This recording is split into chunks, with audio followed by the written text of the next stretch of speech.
এখন গাড়ি পাচ্ছি না। ঈদের দিন মোরা হক্কলডি মিটে চলে গেছিলাম বেকুটিয়া সেতু দেখতে। ব্রিজে যাওয়ার সময় এই রাস্তাটা যে এত সুন্দর আর এত নিরিবিলি জায়গা, এর মতো জায়গা আর দুই একটা চোখে পড়ে না। অবশেষে মোরা টোল করে আইয়া পড়লাম। টোল ঘরের উপর তো মোরা যাইনি, মগদার অত টাহা নাই টোল করা, নিজ দিয়েই চলে আইছি। আসরের নামাজটা এখানে পড়লে এবার মোরা আবার রওনা দিছি। এখানে উড়ন্ত সেতুর ঝুলান্ত ব্রিজ দিয়ে উঠতে যাই কোমরের অবস্থা 12টা বেজে গেছে। অবশেষে মোরা পৌঁছাইলাম সেই বেকুটিয়া সেতুর উপরে আইয়া।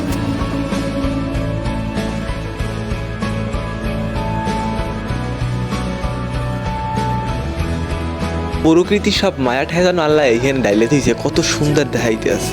ভিডিও করছিলাম আর ভাবতে আসলাম যদি মোবাইল লেগে যায় কোনো মতো একবার পড়ে যায় হলে সম্বল কম্বল মম্বল সবই একবারে চলে যাবে।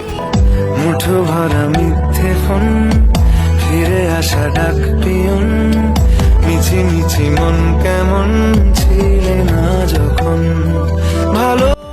সন্ধ্যার পর হইতে যে এনে এত গাদাগাতি এত বীর ওরে মোর খোদা রে মা। সন্ধ্যার পর মনে হইতেছে নতুন একটা জগতে আবার আইয়ে পড়ছি। এখানে আইয়ে মোর একটা গানের কথাই মনে পড়ছে। তোমার দেখিবার মনে চায়, দেখা দাও আমায় তোমার। আজকের মতো আমাদের ঘোরাঘুরি এখানে শেষ, কিন্তু আমরা এখন গাড়ি পাচ্ছি না। আমরা এখানে একটু বিশ্রাম করো নইলে আমার প্রাণ যায়, দেখা দিয়া শান্ত করো নইলে আমার প্রাণ যায়, তোমারে দেখিবার মনে চাই।